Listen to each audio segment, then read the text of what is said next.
And good morning, everybody. Good morning, Newton Falls. My name's Dave Lynch. I'm the city manager here in Newton Falls, Ohio. And this is our regular coronavirus morning briefing. We do this almost every morning, although we are counting down the days because beginning next week, the morning briefing will occur only on Tuesdays and Fridays. It will not be every day of the week. And that's because things are beginning to open up. We are reaching the point where we are getting a little bit closer to normalcy. Now, real normalcy is something that's probably quite a long way away. In Newton Falls, we're disappointed that our most iconic event and series of events is surrounding July 4th. And this year we don't have the car show. We learned yesterday we either don't have the bike show or it's delayed. We don't have the fireworks. We don't have the parade. But inside our spirits, of course, we mark these days and we'll celebrate them in our hearts. And I'm sure that we'll use social media or other methodologies to make sure that we commemorate these things. But the outward things that we like to do have been cut back significantly. This morning, we're going to go off script a little bit from just talking about the COVID-19, as the governor has done in his press conferences, because facts frequently demand attention. And over the last several days in our country, there's been quite a bit of strife over the killing of George Floyd that took place over in Minneapolis, Minnesota, and that sparked a series of expressions of outrage throughout our country that's resulted in a lot of destruction of property and even injury and death. So this is a very stressful time for the American society. And I thought it would make sense to reach out to someone who could talk to us from a religious perspective, somebody on a local basis. That's why I'm so pleased that the interim pastor over at the Church of God, Jennifer Dorn, has consented to come in our program and address these things just a little bit. Good morning, Pastor. How are you? Yeah, I'm not quite picking you up. I'm sorry, I'm having a hard time hearing you. Yeah, there's something going on with your phone that we were having some problem with just a little bit ago.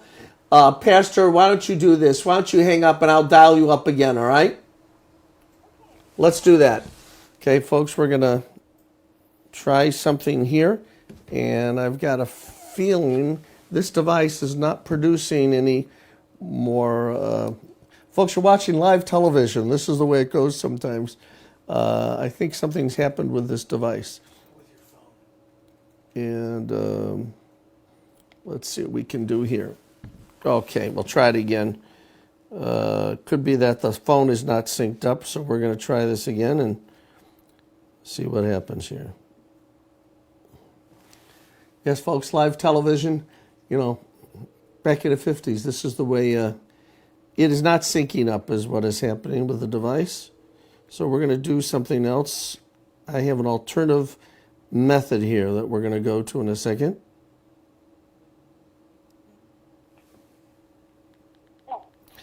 Are you there, Pastor? Hello? Okay, I want you to speak real loud and clear because we're using a little bit different technique this morning, okay? Okay. Okay, thanks. Pastor, we've gone through a lot of strife in this country. We continue to do so. What are you telling your congregation? Honestly, I think to put it in a couple of simple words, I say that God does not see in color. And I just keep reminding everyone of Jesus' own words that, first of all, he tells us simply, that our number one commandment is that we're to love God with all our heart, soul, and mind. But then he puts right up against that one that we are to love our neighbors as ourselves. And that, is something that especially through these times, we need to remember that, God says that everyone he sees is equal. And we are to love them as we would love ourselves, treat them as we would treat ourselves. And then as I look around at all the rioting and so many voices to be heard, And in the book of James, it talks about that we're to be slow to speak, quick to listen, and slow to anger. And, those are just principles that if we live by those, and if many of us would live by those, how much better this would be. Yeah. Obviously, so much outrage, anger at what happened to George Floyd.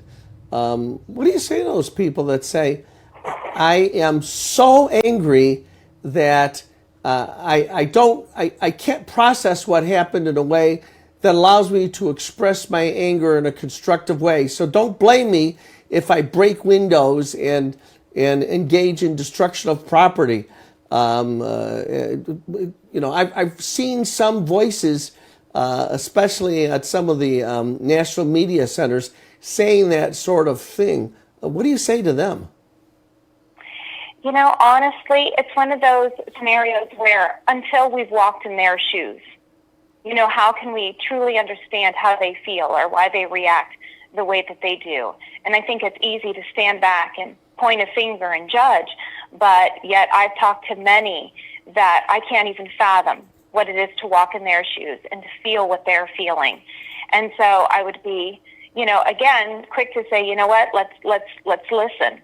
Let's slow down, not have so many opinions right off the bat, and let's try to understand where they're coming from and why they feel the way that they do.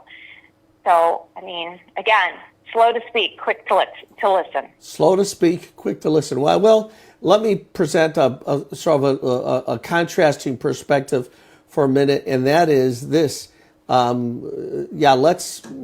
have to try to understand what it means to walk in somebody else's shoes, but the looting part of it, it seems to me, that's not an expression of anger. I don't know what that's an expression of, but, when you see a man who owns a barber shop have all his equipment, including the chairs in his barber shop, stolen out of his barber shop when he is a local participant, investor in that community, even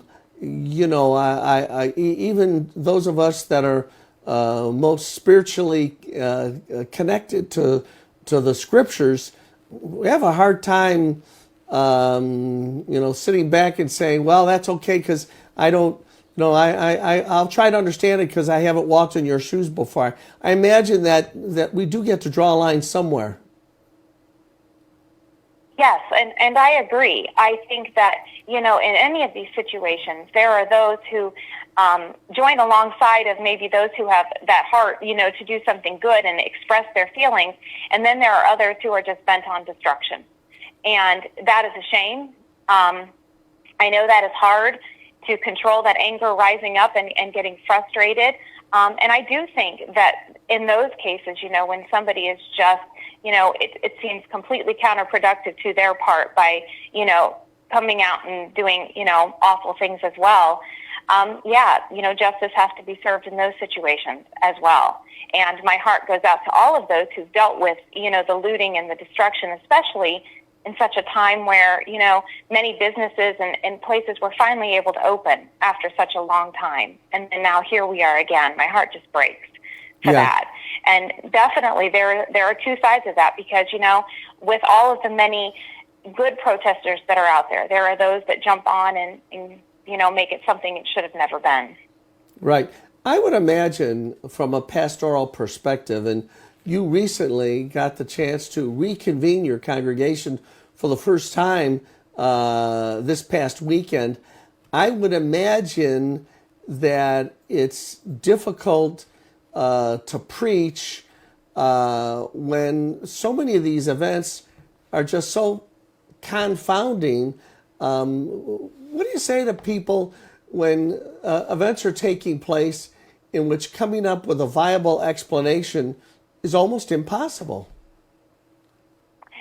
Yeah, we've actually been doing a study because of the many things with the COVID, and then, these things relate as well, of the book of Nehemiah, and where people were just dispersed and they were spread about, and we're trying to come back together and rebuild and find hope and and they were met with difficulties, and they were met with those who came and rose against them and tried to discourage them and tear them back down.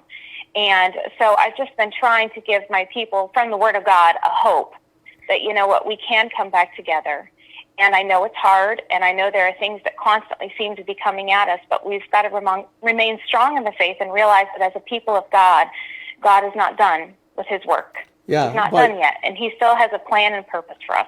There you go, the plan and the purpose. Yeah, I've frequently heard there's a particular pastor that I follow on regular media, and what he says, when we see these things that defy explanation, such as these terrible things happen in our country, or you've encountered, I'm sure, when there's a senseless death of a child, it's kind of like having a gigantic novel, and one paragraph from one page in that novel is cut out of that novel, and somebody's walking along the street and they find a little piece of paper with one paragraph from that novel, and the paragraph talks about some terrible event happening, and the person who picks it up says, boy, whoever wrote this must be pretty terrible. But unless you see the big picture, God's plan, we don't know what God's providence really is intending in the big picture. Is that a fair way of putting it?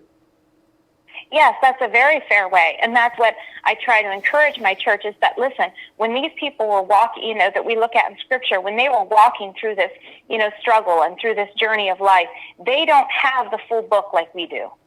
All they could see was what they were feeling in the moment. And, in that moment, it seemed very dark and heavy and impossible. And yet we've got the rest of the story to see where God came through. And we don't have that yet for our lives. We don't have that yet for these situations. Yeah. And so we just have to move on, trusting that God, has a plan and a purpose and can still work through these things. What man has purposed for evil, that God can still work good. Yeah, that's right. I try to remind people that good triumphs over evil. We have the faith of the resurrection, and that means that as long as we understand the way the story ends, according to God's plan, we don't have the details of every line and every chapter in this gigantic plan of the universe, which, by the way, transcends our own ability to understand intelligently. I mean, the intelligence of God is so far beyond our own that it's we better not let our pride get in the way and think that we can be as smart as God is. I don't think any of us can do that. Right. That's correct. Exactly. The Old Testament tells us that God's ways are so much higher than ours, and his thoughts are so much higher. And how can we possibly know it? And that's where faith comes in. Well, thank you for sprinkling a little bit of calm and compassion on our thoughts this morning. The Church of God is there on Broad Street I call it the tri-intersection of Broad Street and Ridge Road and Wyndham, a beautiful church. And Pastor, you just reconvened. What was it like, by the way, getting together again after all this sheltering at home and not being able to see your parishioners? It was really a wonderful time. I mean, of course, we have many that are still not comfortable, and we're encouraging them to please stay home and be safe and do what they can do.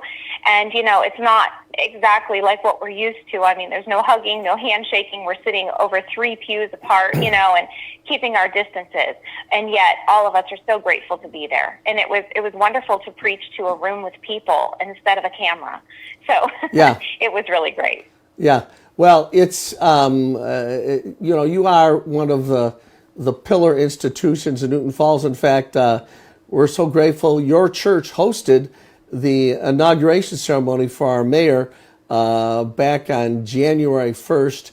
And I identified you as the interim pastor because your regular pastors moved on to, not to overuse the word, your pastors moved on to greener pastures.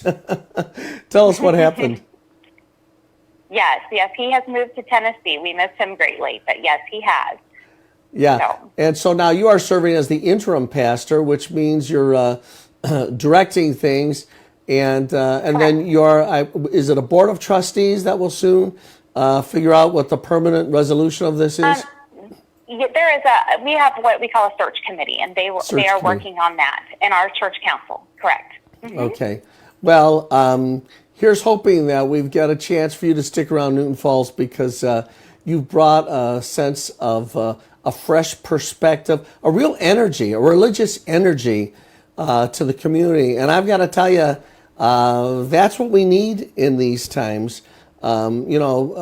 Preachers that give their congregation pablum aren't energizing people, and you are a real spark plug of religious fervor, and I hope that you can keep it up under any circumstance. Yes, thank you, and Lord willing, that is what I intend to do. Okay. I appreciate that. All right. Interim pastor at the Church of God, Jennifer Dorn. Peace to you, Pastor, and good health to you and your family. Thanks so much for coming on. Thank you. You too. It was an honor. Great talking to you. All right. Thank you so much. That was Pastor Jennifer Dorn from the Church of God in Newton Falls, one of the great religious institutions. And at this point in time, we are going to bring forward another one of our really great institutional leaders, and that's because she runs a business, and we frequently talk to business owners. Marianne Traina from a company that is called Artifacts. Hello. Hey, hi Marianne, how are you? I'm good, David. Good morning. We're operating under sort of a different technological regime this morning, so bear with us. Sure. It's great to have you on the program, because right in the heart of downtown Newton Falls on Broad Street is a great little place called Artifacts. First of all, before I talk about how you're operating under the coronavirus, what is Artifacts?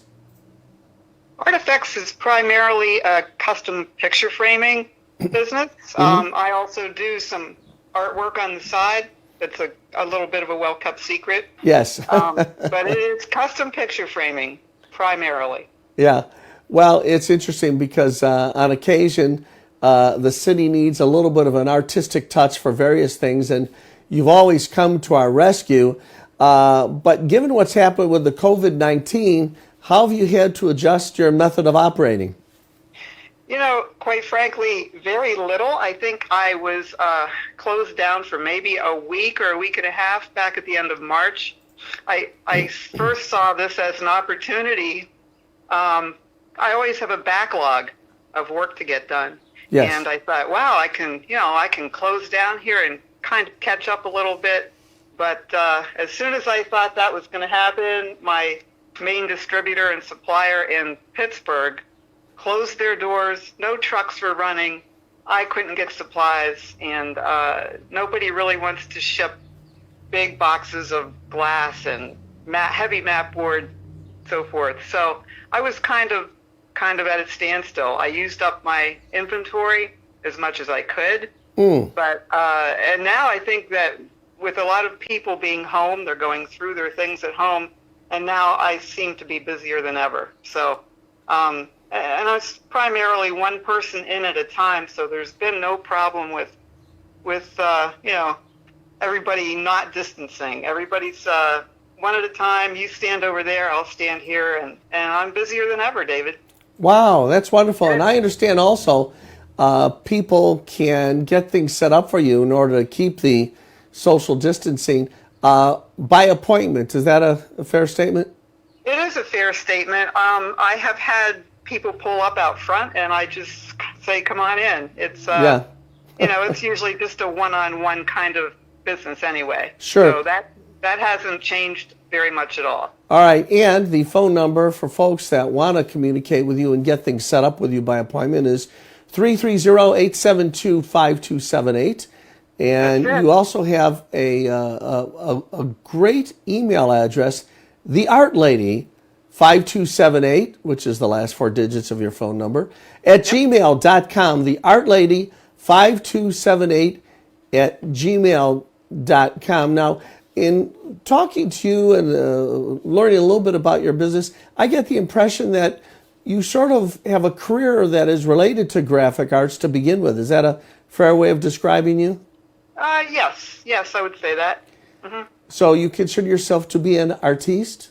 I try. Yes. I try. I call myself an illustrator rather than an An artist. illustrator. I like So, that. So what is your major form for expression of your art yourself? Are you a charcoal on paper? Are you watercolors? What's your thing? my thing is pastels quite a Yes. bit. Uh-huh. I do some pen and ink. I do some pencil, and hopefully when I retire, I'll get into some painting a little more. So that's the plan. Oh, that's great. Well, maybe we can engage your services for some of these events that, I used to say the events we have coming up, but I'll say the events that we have postponed to whenever. We certainly have so many iconic things that normally go on. I'm sure we could use your services to produce a graphic representation. And I will tell you, Marianne, in the world of digital photography, people are used to the realism of capturing images in their most realistic, laser-like quality. But I have found that an artistic representation, even if the artist is trying to create as much realism as possible, something about the artist's rendering of something breathes a lot of soul and spirit into it. Would you agree with me on that part of it? I totally agree with that. Yes, it is. It's a magical thing. Yeah.